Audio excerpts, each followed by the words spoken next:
네, 오랜만에 이제 우리 에베소서를 다시 봅니다. 이제 3장입니다. 거의 절반 근처에 왔습니다. 우리가 이 에베소서를 이제 삶 속에서 읽는 에베소서라고 주제를 잡으면서 우리 삶 속의 실제적인 그런 문제와 상황 앞에서 에베소서를 통해서 하나님이 우리에게 어떤 해답을 주시는지 우리가 질문하고 답을 찾는 시간입니다. 오늘 1절에 보면 이러므로 그리스도 예수의 일로 너희 이방인을 위하여 갇힌 자 된 나 바울이 말하거니와. 지금 바울의 상황은요, 감옥에 갇혀 있습니다. 에베소서를 쓴 게 에베소서가 옥중서신이죠. 감옥에 갇혀서 지금 써 있는 겁니다. 지금 이 3장이 전달하고자 하는 메시지는 사실은 심플합니다. 지금 바울이 내가 그리스도 일로 이방인을 위하여 감옥에 갇혔는데, 근데 2절에 보면 이것은 하나님의 은혜의 경륜 속에서 이뤄진 것이니 하면서 이제 그 중간에는 첨가 설명이고요. 이제 13절에 그러므로 너에게 구하노니 너를 위한 나의 여러 환난에 대하여 낙심하지 말라 이는 너의 영광이라 하면서 진짜 말하고 싶은 내용은 이제 14절부터 21절까지 그 하나 얘기하는 것이 사실은 에베소서 3장의 가장 중요한 내용입니다. 그런데 이제 바울이 뭐라고 얘기를 하냐면, 내가 지금 되게 억울하게 감옥에 갇혔으니까 나를 위해 기도해 달라든지 나를 대신해서 이 억울함을 누구에게 전달해 달라 이렇게 얘기하지 않고, 낙심하지 말라, 하나님의 은혜의 경륜 속에서 이루어진 것이다 이렇게 얘기합니다. 그럼 이제 오늘 여러분들이 꼭 알아야 될 단어 중에 하나가 바로 경륜입니다. 항상 이 오후 시간은 졸리죠. 그리고 우리의 집중이 한도 오래 가지 않기 때문에 여러분들이 한 단어만 꼭 기억하시기 바랍니다. 경륜.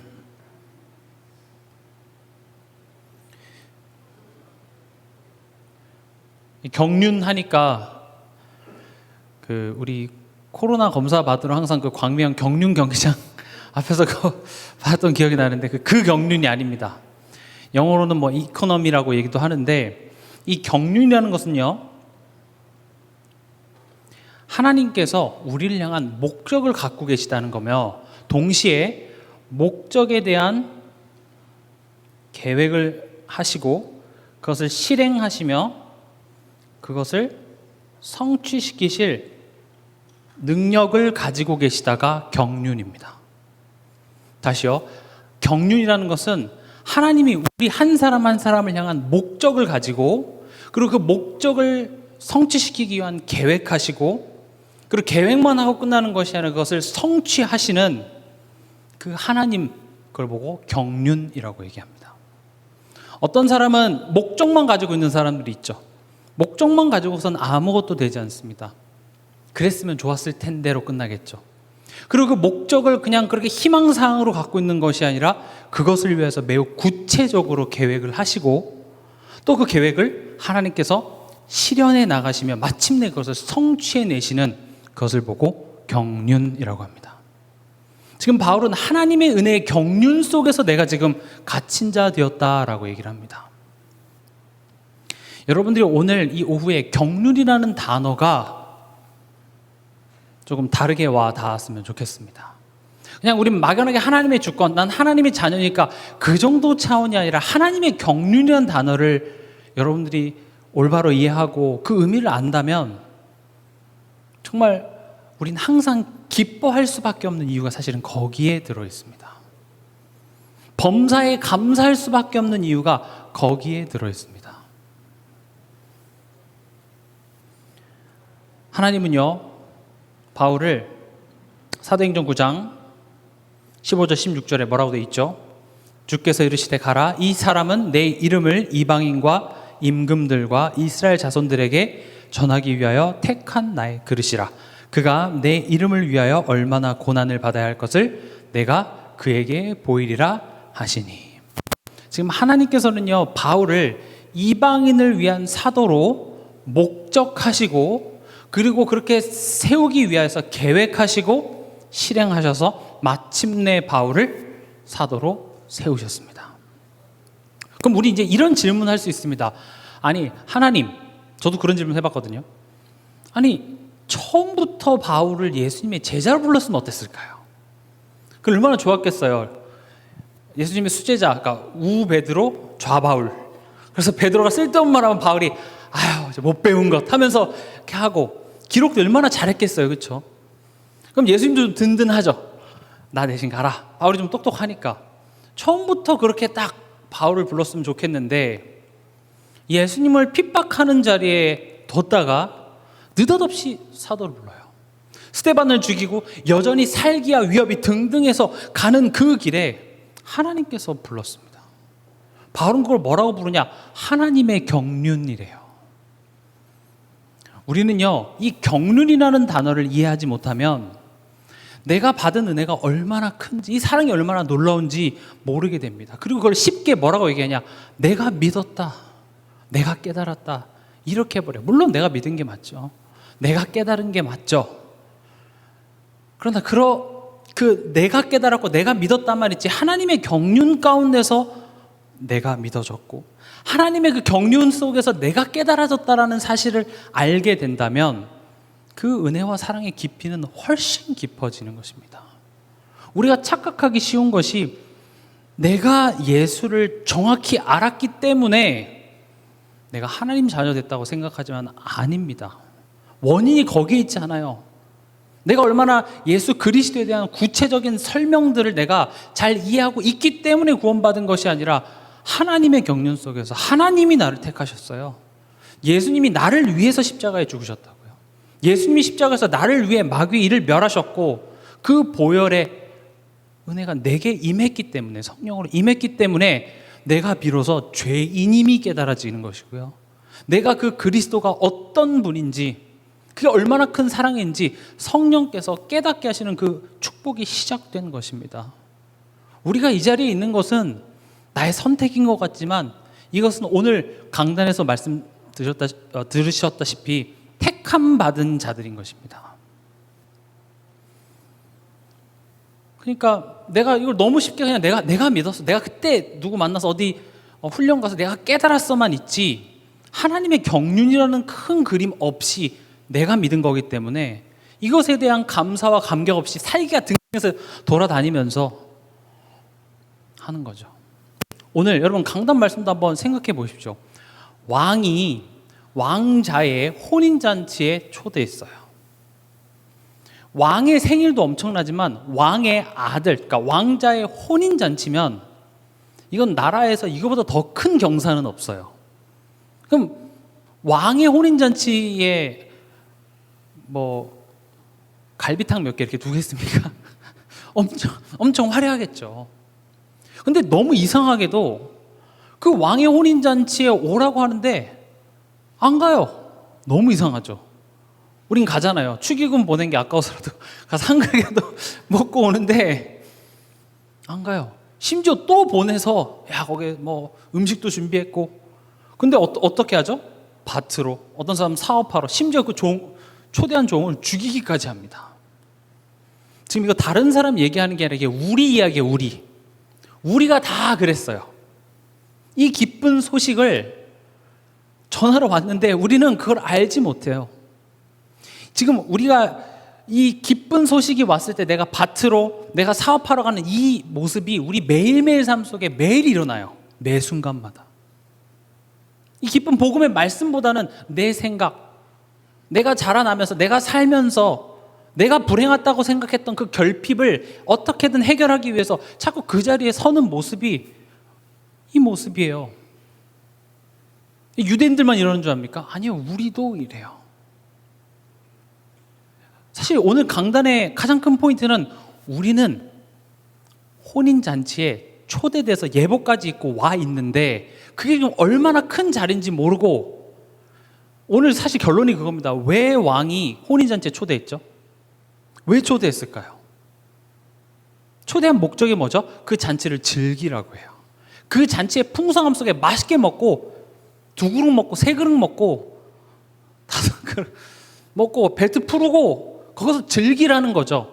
근데 우리는 뭐 하고 있냐? 지금 이 가치를 모르고 지금 예복 안 입어서 저기 밖 어두운데 슬피 우는 사람 그거 보면서 내가 그래도 쟤보단 낫다, 난 여기 들어왔다, 지금 그러고 있어요. 난 초대됐는데. 물론 뭐 그거는 귀한 거지만 포인트는 우리 삶 속의 그 혼인잔치, 다시 말하면 하나님의 경륜 속에서 나를 택하시고 부르시고 지금 나를 있게 하신 그 하나님의 은혜의 풍성함이 내 삶 속엔 없기 때문에 내가 지금 살기가 등등해서 지금 비교하고 남들을 정죄하는 그 자리에 내 삶이 자꾸 쓰여 있다라는 것이죠. 우리는 사실은 다른 사람들과 전혀 다를 바가 없는데 내가 은혜 입었다라는 사실을 모릅니다. 우리가 살면서 뭐 사람과의 관계 속에서 어떻게 저런 사람이 있을까 싶은데 하나님의 관점에서 봤을 때는 우리가 별 다를 바가 없습니다. 우리가 뭐 얼마나 대단해서 지금 복음 받은 줄 아세요? 우리는 하나님 앞에서 우리는 다 똑같아요. 다 부족해요. 저도 지금 제가 뭐 조금 더 잘나서 아닙니다. 다 똑같아요. 우린 한순간도 하나님의 은혜와 성령의 도우심 없으면 우리는 살아갈 수가 없는 존재입니다. 우리는 은혜의 분자입니다. 그 하나님의 나에 대한 그 사랑하는 마음이 막연하게 그냥 내가 널 사랑한다, 내가 널 위한다, 그렇게 추상 명사로 붙잡고 있는 게 유대인들이에요. 근데 그 하나님의 나에 대한 마음이 뭘로 구체화됐어요? 뭘로 실현됐어요? 예수 그리스도로 우리에게 실현됐다고요. 나에 대한 하나님의 사랑이 십자가에서 우리에게 확증되신 겁니다. 우린 그 은혜를 입은 자로서 그리스도의 증인이 된 겁니다. 그 사랑을 보여주신 그 하나님의 사랑에 대한 세상에 그 하나님의 영광을 나타내는 내가 존재가 된 거예요. 그래서 우리는 하나님을 믿는 자이지만 동시에 그리스도인이 된 겁니다. 우리는 유태인들한테 그리스도인이라고 부르진 않죠. 그리고 우리가 하나님이 좋으신 분이고 하나님이 선하시다라는 것을 그 문장으로만 얘기하는 것이 아니라 그리스도를 통하여서 설명을 합니다. 십자가의 그 사랑, 십자가의 능력, 십자가의 그 지혜를 통하여서 그 하나님이 나와 함께 계시고 나를 사랑하시고 내게 그 은혜가 임했다고 우리는 우리 삶 속에서 나타내는 것이죠. 은혜의 경륜입니다. 바울에게 있어서는요, 이 은혜라는 단어가 남달랐습니다. 적어도 다른 사도들이 느끼는 것보다는 바울이 느끼는 은혜는 차원이 달라요. 왜냐? 제자들이나 유대인들 같은 경우는 조건이 꽤나 괜찮았어요. 그래도 나는 예수님을 따라다녔잖아요. 그래도 나는 유대인으로 태어났잖아요. 하나님의 택함 받은 언약의 백성이라는 그 민족성을 가지고 내가 태어났기 때문에 내가 어떻게 보면 하나님의 자녀가 된 것은 좀 당연한 일이라고 생각할 수 있어요. 그게 결국 뭐로 발전했어요? 선민사상, 율법주의로 발전했죠. 또 반면에 이방인들 같은 경우는 내가 잘한 게 없다고 생각해요. 내가 구원받을 원인이 내게 없어. 나는 할례를 받지 못했고 나는 유태인이 아니고 나는 약속의 백성이 아니기 때문이라고 생각하고 있죠. 근데 바울은 어땠습니까? 잘한 것도 아니고 이방인들처럼 그냥 안 믿는 정도뿐만 아니라 아예 최악이었습니다. 예수 믿는 사람을 잡아 죽이던 자리에 있었어요. 다시 말하면 바울은요, 내가 생각했을 때 가장 옳다고 믿는 일에 열심이었던 사람이었습니다. 나 딴에는 그게 옳다고 생각했어요. 나 딴에는 그게 하나님을 사랑하는 일이라고 생각했어요. 그런데 알고 보니까 그게 예수님한테 가장 대적되는 자리에 있었다라는 거죠. 근데 거기에 하나님의 은혜가 임합니다. 잘한 게 없는데요. 훌륭해서 보상받는 게 아니라 내가 지옥에 10번 들어가도 모자랄 나를 갖다가 사도로 세웠어요. 누구를 위한 사도였습니까? 이방인을 위한 사도였습니다. 베드로나 다른 사도들에게 있어서는 은혜라고 얘기하지만 그래도 내가 예수님을 따라다녔는데, 그래도 내가 할례를 받았는데, 그래도 나는 유대인으로서 정통성이 있는데, 난 나름대로 그래도 나에게 원인이 있다고 생각해요.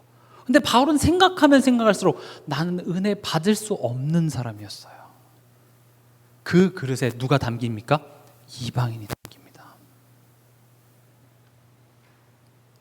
어찌 보면 바울에게 있어서 상처는 이 사도로서의 적격성, 이게 계속 시비가 붙습니다. 네가 사도라고 할 수 있냐? 사도라고 하면 적어도 예수님으로부터 직접 부름을 받고 예수님과 함께 예수님의 그 죽으심과 부활을 직접 목격한 사람, 그게 사도 아니겠어요? 그러니까 계속 너 사도 맞냐? 너 뿌락치 아니냐? 예수 믿는 사람들 몰래 들어와서 잡아. 왜냐면 어제까지 예수 믿는 사람 잡아 죽이던 X였잖아요. 그런 바울이 와갖고 지금 강단에서 얘기를 하는데 계속 뒤에서 이제 말이 많은 거죠. 그래서 바울이 서신서마다 뭐라고 얘기합니까? 뭐 그리스도 예수 안에서 사도된 나 바울은 하면서 자꾸 그걸 얘기를 합니다. 어찌 보면 바울에게 있어서는 그게 상처일 수도 있어요. 고린도전서 15장 8절에서 10절에 보면 이렇게 얘기합니다. 자기 자신을 뭐라고 표현하냐? 맨 나중에 만삭되지 못하여 난 자 같은 나, 이렇게 표현을 합니다. 또 나는 사도 중에 가장 작은 자라. 나는 하나님의 교회를 박해하였으므로 사도라 칭함받기를 감당하지 못할 자니라. 어찌 보면 이게 바울의 상처였죠. 우리에게도 이런 상처들이 있습니다. 아픔이 있습니다. 우리가 하나님의 자녀가 됐지만 여전히 우리의 삶 속에 나를 힘들게 하고 나를 넘어뜨리는 것들을 보면 다 내 과거의 상처와 아픔과 트라우마와 그런 것들에 다 묶여 있습니다. 근데 바울은 10절에 고린도서 15장 10절에 그러나 내가 나 된 것은 내가 그걸 잘 극복했기 때문이다 이렇게 얘기하지 않고 하나님의 은혜로 된 것이니 내게 주신 그의 은혜가 헛되지 아니하여 내가 모든 사도보다 더 많이 수고하였으나 내가 한 것이 아니요 오직 나와 함께 하신 하나님의 은혜로라. 바울에게 있어서 가장 상처가 거기에 이방인이 담깁니다. 저도 이렇게 뭐 RTS나 이렇게 많은 교육자들 중에서도 과거에 좀 노셨던 목사님들이 계세요. 한때 나도 좀 놀았고 오토바이도 좀 탔고 또 새벽까지 술 마시고 이렇게 비둘기 밥도 줘봤고 그런 분들이 교회 안에서 노는 청년들을 다 품습니다. 괜찮아. 근데 이렇게 모범생이고 내가 나쁜 짓 한 번도 안 해봤고 그러면은 교회에서 애들이 근처에 담배 냄새 어떻게 담배를 필 수 있냐면 어떻게 저런 옷을 입을 수 있냐면 이제 품어지지가 않죠. 저는 뭐 누가 잘했다 잘못했다가 아니라 하나님께서는요 우리 삶 속의 그런 아픔 상처를 치유하시는 정도가 아니라 거기에 나를 부르신 이유가 있다는 겁니다. 거기에 담겨요. 그래서 나의 연약함, 나의 아픔, 내가 지금 고통하고 있는 것, 날 힘들게 하는 것, 사실 거기에 앞으로 하나님 나를 어떤 모양으로 쓰실지에 대한 블루프린트가 싹 담겨져 있습니다. 그것이 하나도 허투루 되지가 않아요. 나는 이런 가정에서 태어나서, 나는 이런 환경에서 자라나서, 나는 그때 그런 바보 같은 선택 때문에 그런 사람을 만나서 그게 나에겐 아픔이고 상처지만 하나님께서는 그게 실수가 안 되게 만듭니다. 더 나은 삶, 더 잘 산 삶이 있는 것이 아니라 하나님은 바울과 같은 사람, 바울이 훌륭하지 않았어요. 그 똑똑한 걸 가지고 예수 믿는 사람을 잡아 죽이고 하나님의 교회에 박해했던 사람이었습니다. 그런 사람을 가지고 하나님은 이방인을 품어냅니다. 오히려 예수님 옆에서 따라다녔던 그 사도들은 나에게서 조건이고 내가 믿었고 내가 깨달았고 내가 확실한 복음 가지고 있고 그걸 가지고 다른 사람을 비판하고 이방인은 안 된다고 얘기할 때에 바울은 그 이방인을 위한 사도로서 하나님의 마음을 거기다 담으셨다는 겁니다. 우리의 아픔과 상처에 하나님께서는 나의 자녀를 담습니다. 나의 가문을 담습니다. 이 시대를 담습니다. 여러분들 자녀를 바라보며 또 이 시대를 바라보며 여러분들 교회를 바라보며 여러분들 마음에 오는 그런 아픔과 한들이 어찌 보면 이 시대의 문제고 이 시대의 아픔입니다. 거기서 왜 저럴까라고 그 상대방을 비판하기 전에 하나님이 여기에 그것을 담기를 원하시는구나. 하나님의 경륜입니다. 이방인을 위한 택한 사도로 불렀어요. 그러기 위해서 이 은혜를 더 풍성하게 하시기 위하여서 바울은 그 여정을 갔었어야만 했던 거예요. 그렇다고 나도 그 은혜를 체험하고자 막 나가겠습니다. 그 막 나가는 내 삶 하나님 은혜로 덮어주시옵소서 그러진 말라는 거죠. 은혜에 거하려고 우리가 죄에 더 거할 필요가 없다는 것이죠. 그럼 두 번째로, 그럼 하나님의 경륜 속에 우리 인생이 붙들려 있다라고 하면 당연히 나오는 말이 그럼 가만히 있으면 되겠네요 라고 자꾸 얘기를 하는데, 바울은 뭐라고 자기 자신을 표현했냐? 1절에 이러므로 그리스도 예수의 일로 너희 이방인을 위하여 갇힌 자 된 나 바울, 이렇게 표현합니다.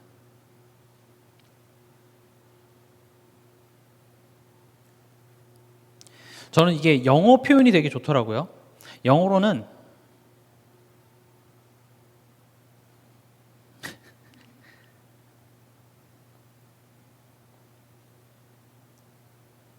이게 프리즈너라는 말이 이제 죄인이죠. 예수 그리스도의 죄인이라고 표현해요. 나는 예수 그리스도의 죄인입니다. 예수 그리스도께 갇힌 바 된 납니다 라는 것이죠.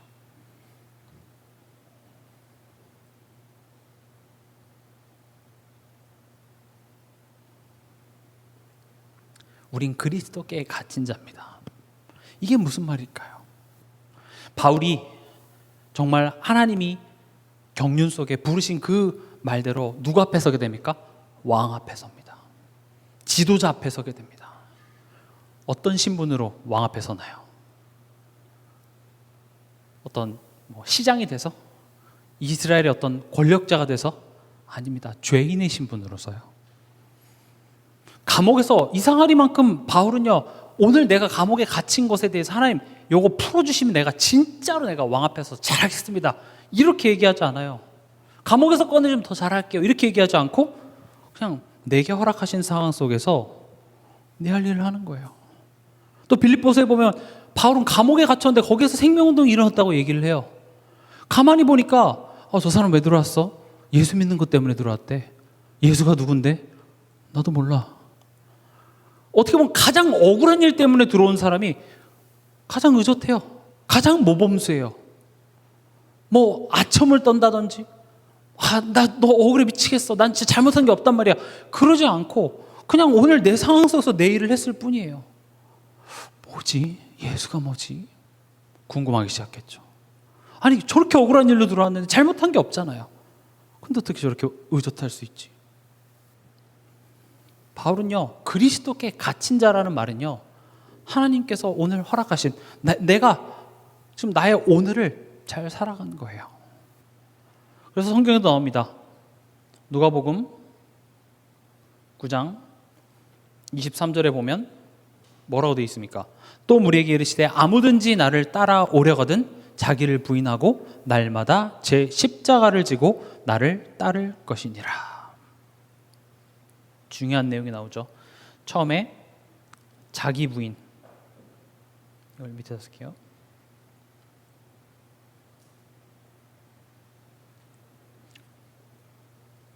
예수님을 따라간다라는 것은 첫 번째 자기를 부인하라는 말입니다. 그러면 전 박승재인데 저 박승재 아니에요 이렇게 얘기하라는 게 아니라 우리의 신분입니다. 내가 하나님 그리스도 안에서 새 사람이 되었음을 기억하라는 것입니다. 그리스도의 그 십자가에서 죄인 되었던 내가 죽고 난 이제 하나님의 자녀로 거듭났다라는 것을 먼저 기억하라는 것이죠. 그게 지금 오늘 내가 해야 될 첫 번째 일이에요. 그래, 자기를 부인하다라는 것은 내가 죄와 사단의 종되었던 내가 그리스도 안에서 완전히 죽었고 나는 이제 하나님의 자녀로 다시 태어났음을 기억하라는 겁니다. 그리고 뭐라고 돼 있죠? 자기 십자가를 지랍니다. 이제 이 부분이 조금 싫어요. 싫지 않습니까? 예수님이 날 위해 십자가 지어주신 건 고마운데 나보고 지라고 하는 건 좀 싫어요. 우리들이 또 좋아하는 구절 중에 수고하고 무거운 짐진 자들아 다 내게로 오라. 그리고 우리가 당연할 거라고 생각하는 게 그럼 내가 대신 져줄게 라는 말이 없어요. 그냥 쉬게 해준대요. 그리고 뭐라고 얘기합니까? 내 짐을 지라고 돼 있죠. 아니 내 짐을 내가 네 삶 대신 살아줄게. 너 힘든 거 내가 대신 져줄게라고 얘기하지 않고 쉼을 준다고 얘기합니다. 여기서 우리가 져야 될 십자가가 뭘까요?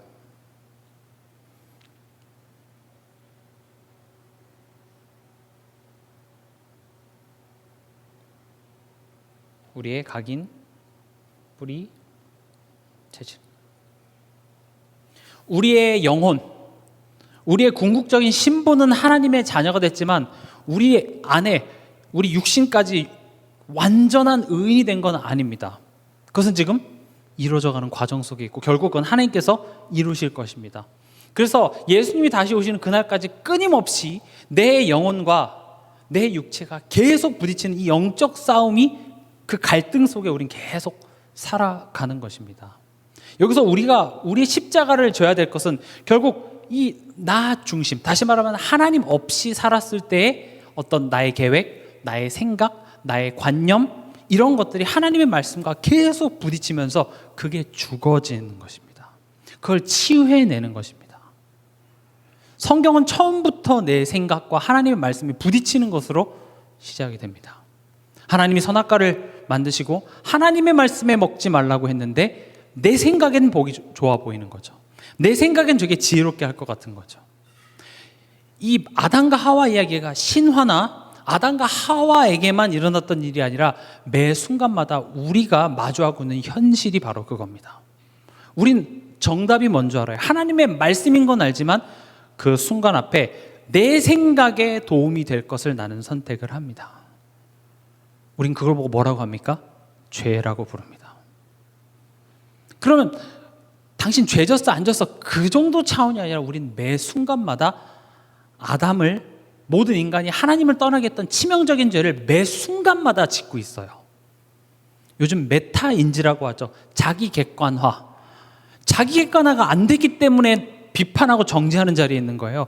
실제로 내가 어떤 치명적인 죄를 매일 짓고 있는 자라는 걸 안다면, 근데 그 죄가 왜 죄가 아니 되죠? 예수 그리스도께서 마귀의 일을 멸하셨기 때문에 그렇습니다. 마귀가 처음부터 했던 일은 뭐죠? 하나님의 말씀 앞에 내 생각이 이겨버리게 하여서 죄를 짓게 하여 마귀에게 속한 자가 되도록 만드는 게 마귀의 일이었습니다. 예수님이 하신 일은 뭡니까? 그 마귀의 일을 멸하셨습니다.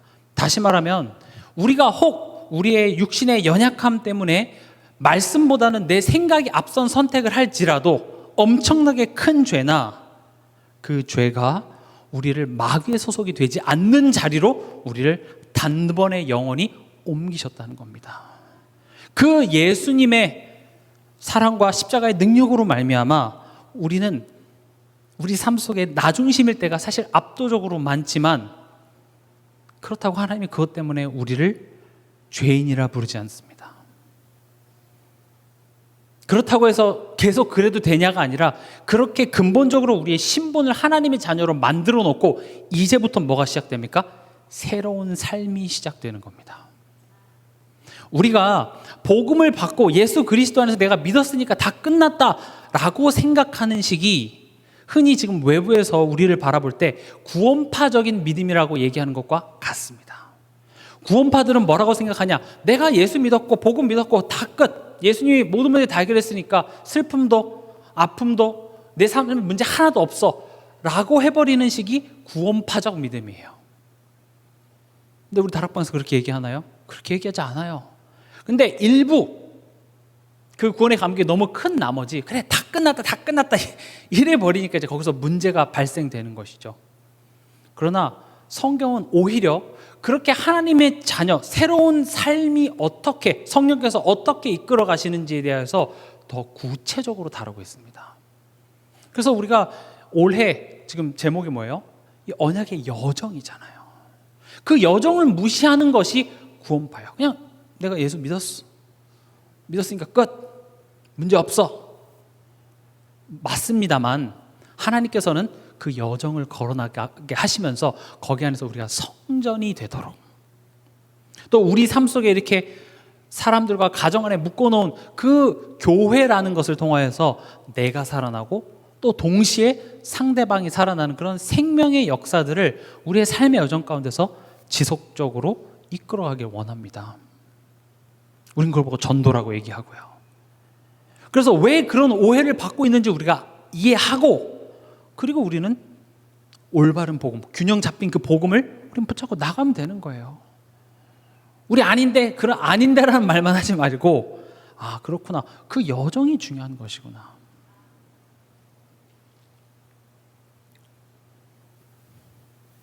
자기 십자가는요, 내게 허락하신 오늘입니다. 우리에게 허락하신 오늘이 뭔가요? 나에게 가정이 되고요, 나에게 만남이 되고요, 나의 현장이 됩니다. 이게 우리가 져야 될 십자가입니다. 십자가는 나를 고생시키는 것이 아니라 이것을 통하여서 나를 더욱더 복음화시킵니다. 나를 더욱더 하나님의 사람답게 만드는 자리가 자기 십자가를 지는 겁니다. 그래서 십자가를 진다는 건 고생과 고통과 힘든 것이 아니라 나로 하여금 더욱더 하나님과 친해지게 만드는 거예요. 날마다 제 십자가를 지고 나를 따르라.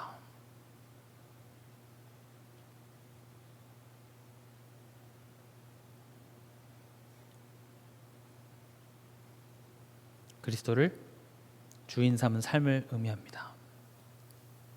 지금 하나님의 경륜을 얘기합니다. 하나님의, 내가 지금 오늘 이 자리에 있는 것은 내가 어떤 선택과 나의 믿음과 나의 실력이 오늘 날 있게 하는 것이 아니라 하나님께서 나를 향한 목적을 가지시고 그 목적을 계획하시고 성취하신 그 열매가 나인 거죠.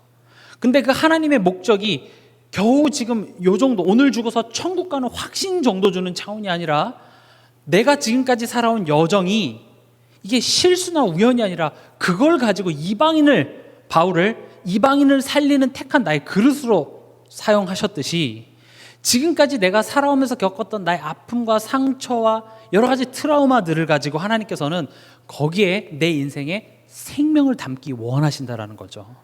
그럼 그런 큰 그림을 가지고 우리는 오늘 뭘 해야 되냐? 내 십자가를 지고, 그 시작은 뭐야? 자기 부인. 아, 그래, 내가 이제 더 이상 그 죄인이 아니지.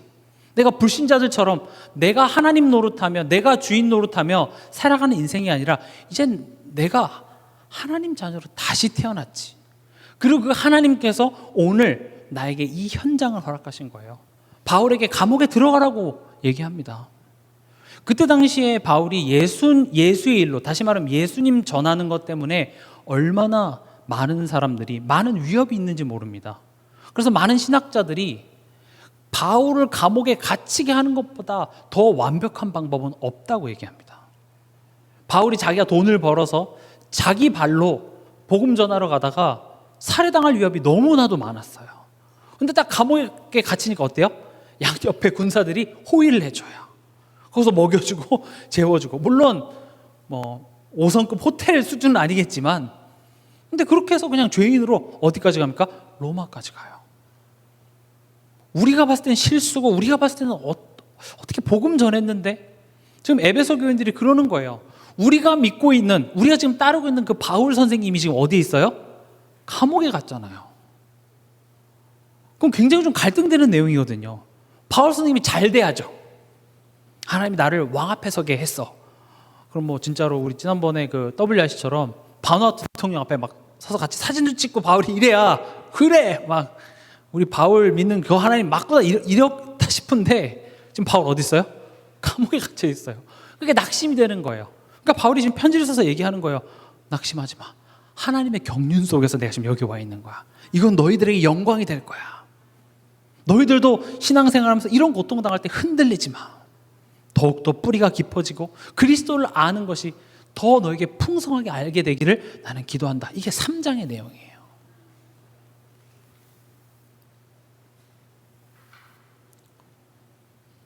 마지막으로 마태복음 25장 21절에 보면 우리가 잘 아는 5달란트, 2달란트, 1달란트 이렇게 주인이 맡긴 내용이죠. 거기서 21절에 뭐라고 되어 있냐? 그 주인이 이르되 잘하였도다 착하고 충성된 종아, 네가 적은 일에 충성하였음에 내가 많은 것을 내게 맡기리니 네 주인의 즐거움에 참여할지어다 하고.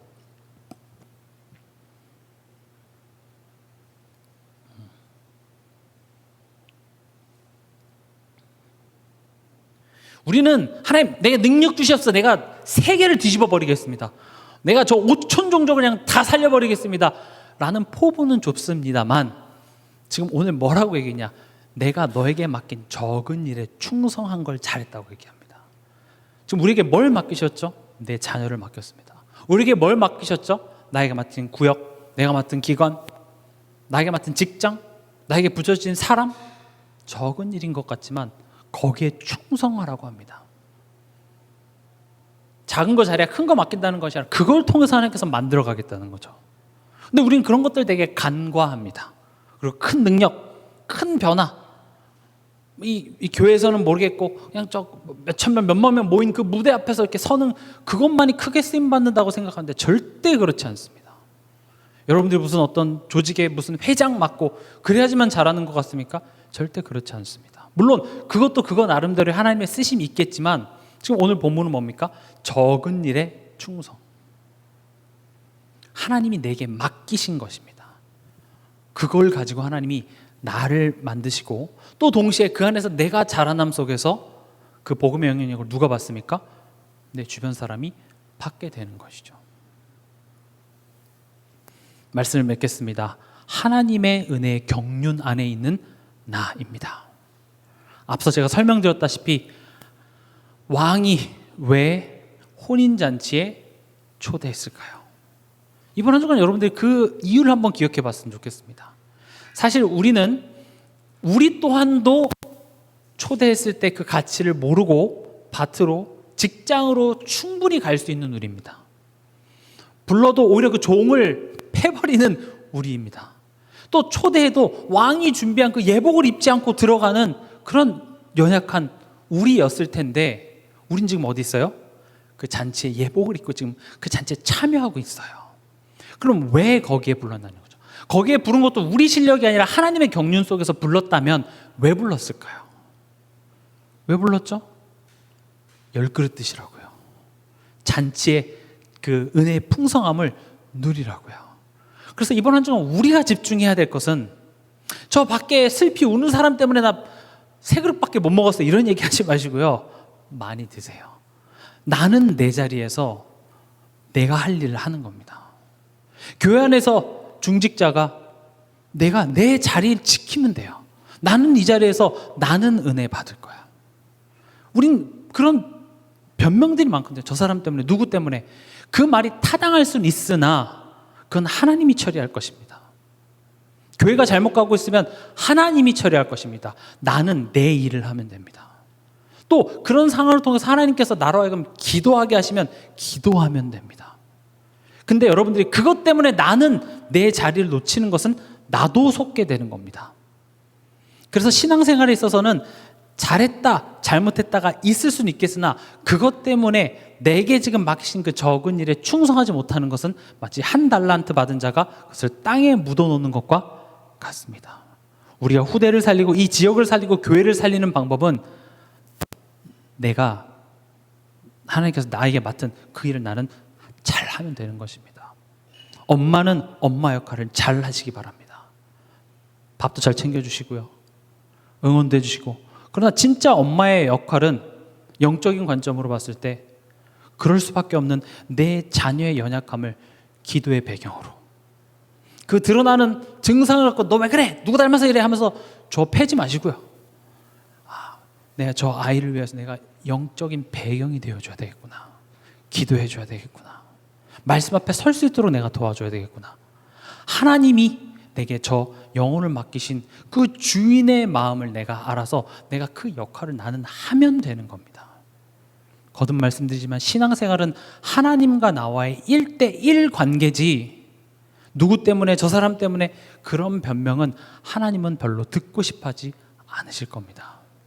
이번 한 주간도 하나님의 은혜의 경륜 속에서 불림받은 우리인 것을 기억하시고 그 혼인잔치에 참여한 이유는 그 잔치에 참여하라고, 그 잔치에 10그릇 20그릇 드시는 그런 한 주간 되시길 바랍니다.